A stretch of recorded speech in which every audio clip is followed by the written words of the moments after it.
আলহামদুলিল্লাহ, মহরম মাস চলে এসেছে। মহরম মাসের মধ্যে চলতে ফিরতে উঠতে বসতে এই পাঁচটি ছোট্ট দোয়া পড়ুন।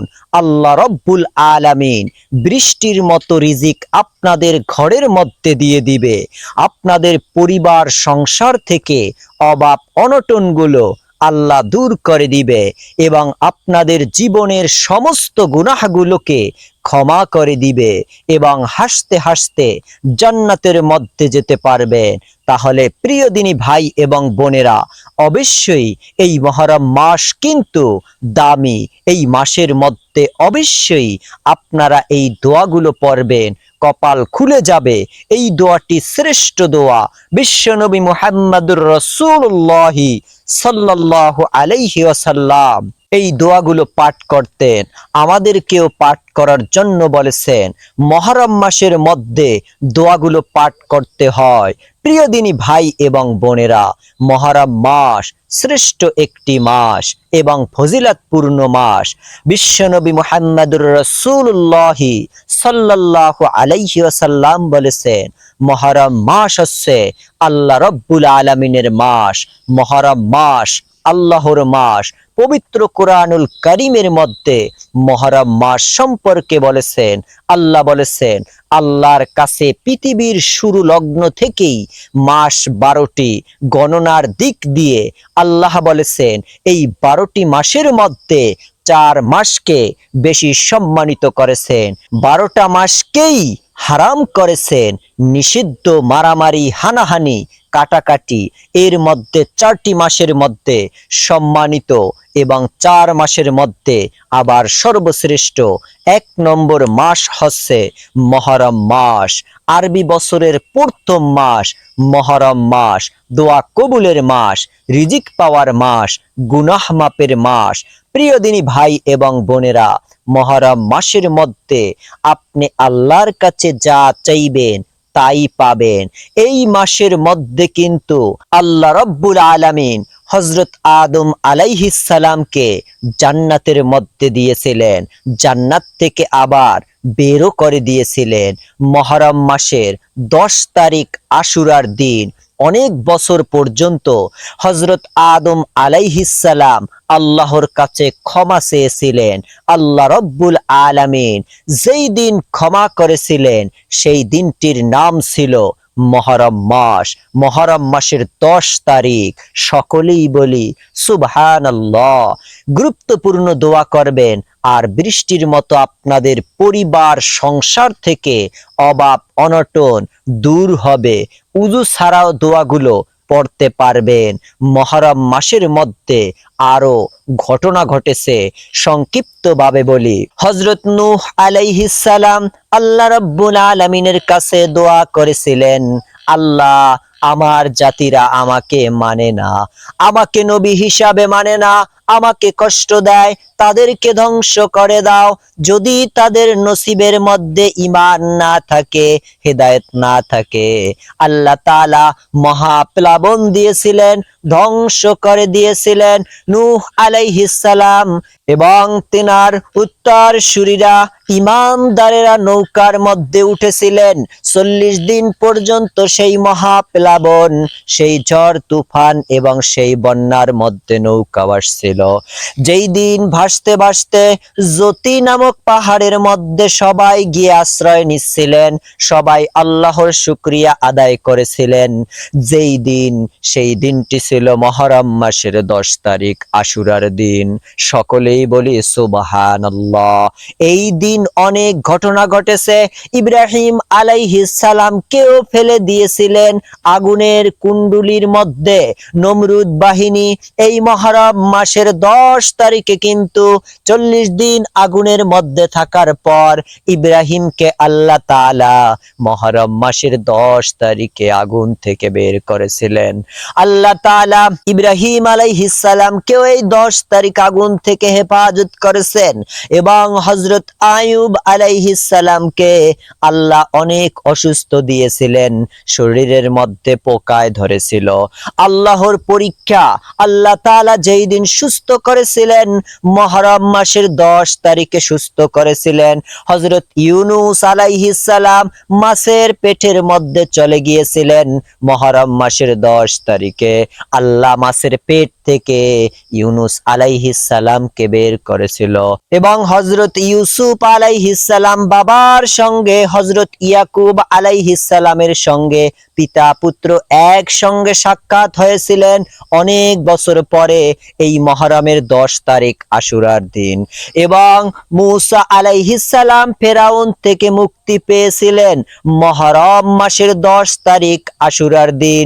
এবং হযরত ঈসা আলাইহিস সালামকে আল্লাহ তাআলা আসমানের মধ্যে উঠিয়ে নিয়ে গিয়েছিলেন মুহররম মাসের 10 তারিখ আশুরার দিন। এবং এই পৃথিবীকে আল্লাহ রব্বুল আলামিন সৃষ্টি করেছিলেন মুহররম মাসের 10 তারিখ আশুরার দিন। এবং এই পৃথিবীকে আল্লাহ রব্বুল আলামিন যে ধ্বংস করে দিবেন, সর্বশেষ করবেন, এটাও হচ্ছে মুহররম মাসের 10 তারিখ আশুরার দিন। সকলেই বলি সুবহানাল্লাহ। প্রিয় দিনী ভাই এবং বোনেরা, তাহলে মুহররম মাস খুবই গুরুত্বপূর্ণ মাস, ফজিলতপূর্ণ মাস। আল্লাহর নবী বলেছেন মুহররম মাসের মধ্যে বেশি বেশি রোজা রাখতে। আপনারা বেশি বেশি রোজা রাখবেন। যদি পারেন প্রতি সপ্তাহে 2টি সোমবার এবং বৃহস্পতিবার 2টি করে রোজা রাখবেন। এবং মুহররম মাসের 10 তারিখ রোজা তো অবশ্যই রাখবেন। 10 তারিখ, 11 তারিখ, 9 তারিখ মুহররম মাসের আইয়ামে বীজের রোজা, মুহররম মাসের 13 তারিখ, 14 তারিখ, 15 তারিখ 3 দিন অবশ্যই আপনারা রোজা রাখবেন। অর্থাৎ মোট কথা বেশি বেশি রোজা রাখবেন যদি পারেন। আর যদি নাও পারেন, কমপক্ষে মুহররমের 10 তারিখের একটি রোজা রাখবেন, আগে বা পরে এই 2টি রোজা রাখবেন ইনশাআল্লাহ। আর 2টি যদি নাও পারেন, একটি মুহররমের 10 তারিখে একটা রোজা রাখবেনই রাখবেন। এবং এই মুহররম মাস খুবই গুরুত্বপূর্ণ মাস, ফজিলতপূর্ণ মাস। নেক আমল করবেন বেশি বেশি, জিকির করবেন বেশি বেশি। জিকির করলে আল্লাহ রব্বুল আলামিনের প্রিয় হয়ে যেতে পারবেন। মুহররম মাসের মধ্যে আপনারা চলতে ফিরতে উঠতে বসতে যদি এই 5টি জিকির 5টি দোয়া পাঠ করতে পারেন, আল্লাহ রব্বুল আলামিন আপনাদেরকে বৃষ্টির মতো রিজিক দিবে, টাকা পয়সার অভাব থাকবে না। এটা আল্লাহর শ্রেষ্ঠ মাস, সম্মানিত মাস। নিষিদ্ধ মারামারি হানাহানি এই মাসে। তাই যেভাবে বলে দিব জিকিরগুলো করবেন। আমার মহিলা মা বোনেরা, যদি উজু নাও থাকে, মাসিক পিরিয়ড অবস্থায় থাকেন, তারপরেও আপনারা এই জিকিরগুলো আপনারা মুহররম মাসের মধ্যে চলতে ফিরতে উঠতে বসতে করবেন ইনশাআল্লাহ। আল্লাহ রব্বুল আলামিন আপনাদের কপাল খুলে দিবেন, ভাগ্য পরিবর্তন করে দিবেন। বৃষ্টির মতো রিজিক আল্লাহ ঘরের মধ্যে আপনাদেরকে দিয়ে দিবেন। অবস্থার পরিবর্তন হবে, ভালো হবে ইনশাআল্লাহ। প্রিয় দিনী ভাই এবং বোনেরা, মুহররম মাসের মধ্যে চলতে ফিরতে উঠতে বসতে কোন 5টি জিকিরের দোয়া পড়লে আল্লাহ সব থেকে বেশি খুশি হয়ে যায়, সব থেকে বেশি রিজিক পাবেন, মনের আশা পূরণ হবে, অভাব অনটন দূর হবে, জীবনের গুনাহগুলো আল্লাহ এই মাসের মধ্যেই ক্ষমা করে দিবেন। আমি এখনই আপনাদেরকে বলে দিচ্ছি, গভীর মনোযোগ দিয়ে শুনুন। 1 নম্বরে মুহররম মাসের মধ্যে আপনারা চলতে ফিরতে উঠতে বসতে থাকা অবস্থায়, উজু থাকা অবস্থায়, উজু না থাকা অবস্থায় আপনি কালিমায়ে তাইয়্যিবা পাঠ করবেন। লা ইলাহা ইল্লাল্লাহ, লা ইলাহা ইল্লাল্লাহ, লা ইলাহা ইল্লাল্লাহ। এই জিকির আপনি সবচেয়ে বেশি বেশি করবেন। লা ইলাহা ইল্লাল্লাহ একবার পড়লে আল্লাহ রব্বুল আলামিন আপনাকে নিষ্পাপ বেগুনা মাসুম বানিয়ে দিবে। এই জন্যই মুহররম মাসের মধ্যে আপনি কালিমাটা সবচেয়ে বেশি বেশি পাঠ করবেন। কিভাবে করবেন? তাসবিহ হাতের মধ্যে নিয়ে অথবা তাসবিহ হাতের মধ্যে না নিয়েও আপনি গুনে গুনে অথবা গোনা ছাড়াও করতে পারেন। লা ইলাহা ইল্লাল্লাহ, লা ইলাহা ইল্লাল্লাহ।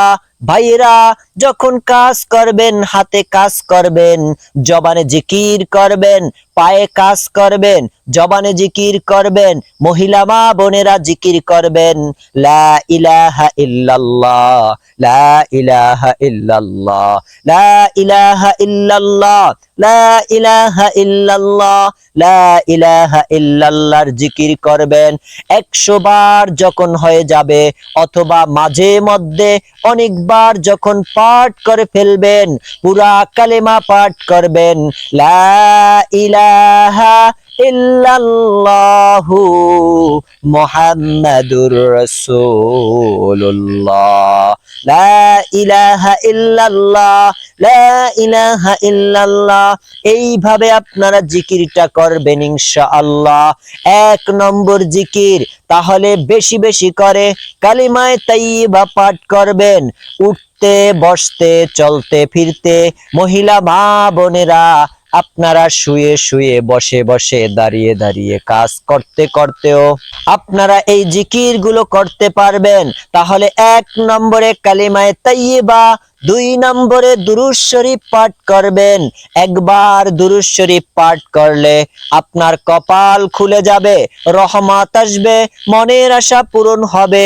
দুরূদ শরীফ আল্লাহ নিজেই পড়েন, নবীজি বলেছেন, একবার যেই ব্যক্তি আমার উপর দুরূদ পাঠ করবে, আল্লাহ রাব্বুল আলামিন 10টি রহমত তাকে সঙ্গে সঙ্গে নাজিল করবেন, 10টি গুনাহ মাফ করে দিবেন, 10টি নেকি লিখে দিবেন।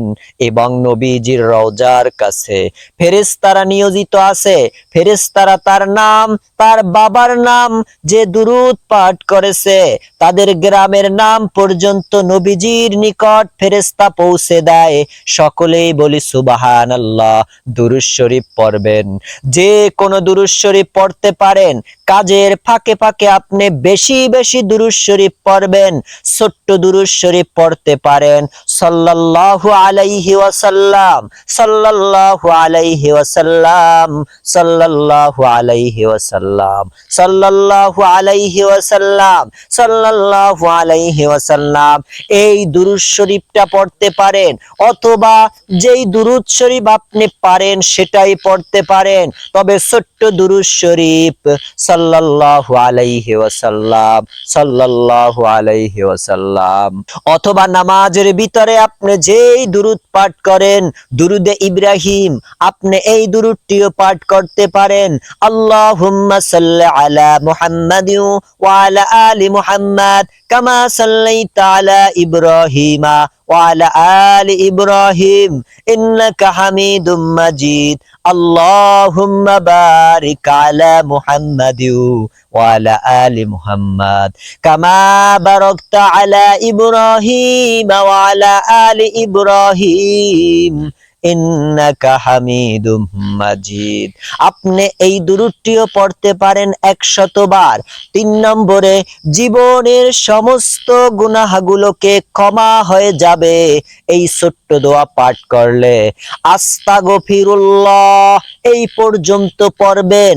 উঠতে বসতে চলতে ফিরতে আপনি বেশি বেশি করে পড়বেন, আস্তাগফিরুল্লাহ, আস্তাগফিরুল্লাহ, আস্তাগফিরুল্লাহ, আস্তাগফিরুল্লাহ, আস্তাগফিরুল্লাহ। এটা আপনি বেশি বেশি করে জীবনের গুনাহ মাফ হওয়ার জন্য পড়বেন।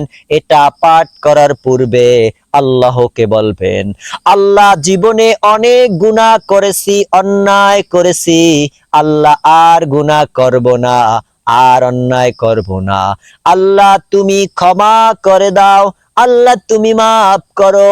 এটা বলে আল্লাহর কাছে ক্ষমা চাইবেন, আল্লাহর কাছে মাফ চাইবেন। আল্লাহ রব্বুল আলামিন আপনাদের জীবনের যত গুনাহ আছে ক্ষমা করে দিবে ইনশাআল্লাহ। আপনি হাঁটতে বসতে চলতে ফিরতে আস্তাগফিরুল্লাহ, আস্তাগফিরুল্লাহ, আস্তাগফিরুল্লাহ, আস্তাগফিরুল্লাহ, আস্তাগফিরুল্লাহ বেশি বেশি পড়বেন ইনশাআল্লাহ। অনেক বেশি ফজিলাত আস্তাগফিরুল্লাহ। 4 নম্বরে লা হাওলা ওয়ালা কুওয়াতা ইল্লা বিল্লাহ, এটি জান্নাতের গুপ্তধন। এই দোয়াটি পড়বেন ইনশাআল্লাহ। যেই নিয়াত করবেন সেই নিয়াত আল্লাহ রাব্বুল আলামিন পূরণ করে দিবেন। মনের আশাকে পূরণ করবেন, আপনার মনের মধ্যে শান্তি দেবে জান্নাতের গুপ্তধন। লা হাওলা ওয়ালা কুওয়াতা ইল্লা বিল্লাহ, লা হাওলা ওয়ালা কুওয়াতা ইল্লা বিল্লাহ। এইভাবে বেশি বেশি আল্লাহ রাব্বুল আলামিনের জিকির করবেন এবং লা হাওলা ওয়ালা কুওয়াতা ইল্লা বিল্লাহ, লা হাওলা ওয়ালা কুওয়াতা ইল্লা বিল্লাহ, লা হাওলা ওয়ালা কুওয়াতা ইল্লা বিল্লাহ, লা হাওলা ওয়ালা কুওয়াতা ইল্লা বিল্লাহ। বেশি বেশি পাঠ করবেন। 5 নম্বরে আল্লাহ রাব্বুল আলামিনের কাছে সবচেয়ে বেশি প্রিয়, আল্লাহ ভালোবেসে এই বাক্যটাকে, আল্লাহকে ভালোবেসে এই বাক্যটাকে, যেই ব্যক্তি এই বাক্যটা পাঠ করবে আল্লাহ তাকে ভালোবাসবে। আল্লাহ ভালোবাসে এই বাক্যটাকে, যেই ব্যক্তি এই বাক্যটা পাঠ করবে আল্লাহ তাকে ভালোবাসবে। নবীজি বলেছেন এই বাক্যটা, এই কথাগুলো আল্লাহর কাছে সবচেয়ে প্রিয়। মিজানের পাল্লা বেশি ভারী, জবানে উচ্চারণ করতে হালকা, আল্লাহর নিকট প্রিয়। মিজানের পাল্লায় সবচেয়ে ভারী দোয়াটি হলো সুবহানাল্লাহি ওয়া বিহামদিহি, সুবহানাল্লাহি ওয়া বিহামদিহি, সুবহানাল্লাহি ওয়া বিহামদিহি, সুবহানাল্লাহি ওয়া বিহামদিহি। আপনি বেশি বেশি করে সুবহানাল্লাহি ওয়া বিহামদিহি, সুবহানাল্লাহিল আযীম, উঠতে বসতে চলতে ফিরতে আপনি এই দোয়াটি পাঠ করবেন, অথবা সবগুলো দোয়া দৈনিক 100 বার করে পাঠ করতে পারেন। আমি আপনাদেরকে সুন্দর করে দোয়াগুলো আবার সংক্ষিপ্ত ভাবে বলে দিচ্ছি। সর্বপ্রথম 1 নম্বরে কালেমায়ে তাইয়্যিবা লা ইলাহা ইল্লাল্লাহ, লা ইলাহা ইল্লাল্লাহ পাঠ করবেন 100 বার দৈনিক, দিনে অথবা রাতে 100 বার পাঠ করবেন এবং শেষে পুরো কালেমাটা পড়বেন লা ইলাহা ইল্লাল্লাহু মুহাম্মাদুর রাসূলুল্লাহ সাল্লাল্লাহু আলাইহি ওয়াসাল্লাম। তারপরে দুরূদ শরীফ, যেই দুরূদ শরীফটা ভালো পারেন সেই দুরূদ শরীফটা পড়বেন, সাল্লাল্লাহু আলাইহি ওয়াসাল্লাম পড়তে পারেন। 3 নম্বরে আস্তাগফিরুল্লাহ, আস্তাগফিরুল্লাহ, আস্তাগফিরুল্লাহ, এই তওবার দোয়াটা পড়বেন। 4 নম্বরে লা হাওলা ওয়ালা কুওয়াতা ইল্লা বিল্লাহ, লা হাওলা ওয়ালা কুওয়াতা ইল্লা বিল্লাহ, লা হাওলা ওয়ালা কুওয়াতা ইল্লা বিল্লাহ। এটি জান্নাতের গুপ্তধন, অনেক অনেক আল্লাহর কাছে প্রিয় হবেন। এটা পাঠ করলে যা চাইবেন তাই পাবেন ইনশাআল্লাহ। 5 নম্বরে সুবহানাল্লাহি ওয়া বিহামদিহি, সুবহানাল্লাহিল আযীম, সুবহানাল্লাহি ওয়া বিহামদিহি, সুবহানাল্লাহিল আযীম, সুবহানাল্লাহি ওয়া বিহামদিহি, সুবহানাল্লাহিল আযীম। এটি পড়বেন ইনশাআল্লাহ। আশা করি বুঝতে পেরেছেন। প্রিয় দিনী ভাই এবং বোনেরা, মহান আল্লাহ পাক রব্বুল আলামিন এই মুহররম মাসকে আমাদের জন্য সুন্দরভাবে সম্মানিত মাস হিসাবে সৃষ্টি করে দিয়েছেন। তাই আমরা এই আরবির পহেলা মাস থেকে শুরু করে আমাদের জীবনে যত গুনাহ করেছি, যত অন্যায় করেছি, সমস্ত জীবনের গুনাহ খাতাগুলো আল্লাহ তাআলার কাছ থেকে আমরা এই মাসের ভিতরে মাফ করিয়ে নিব। প্রিয় দর্শক, আজকের যেই 5টি আমলের কথা বললাম, যেই 5টি জিকিরের কথা বললাম, আল্লাহ রব্বুল আলামিনের দরবারে আপনারা এই জিকিরগুলো করতে মিস করবেন না। তো প্রিয় দিনী ভাই ও বোনেরা, সকলে ভালো থাকুন, সুস্থ থাকুন। আসসালামু আলাইকুম ওয়া রাহমাতুল্লাহি ওয়া বারাকাতুহু।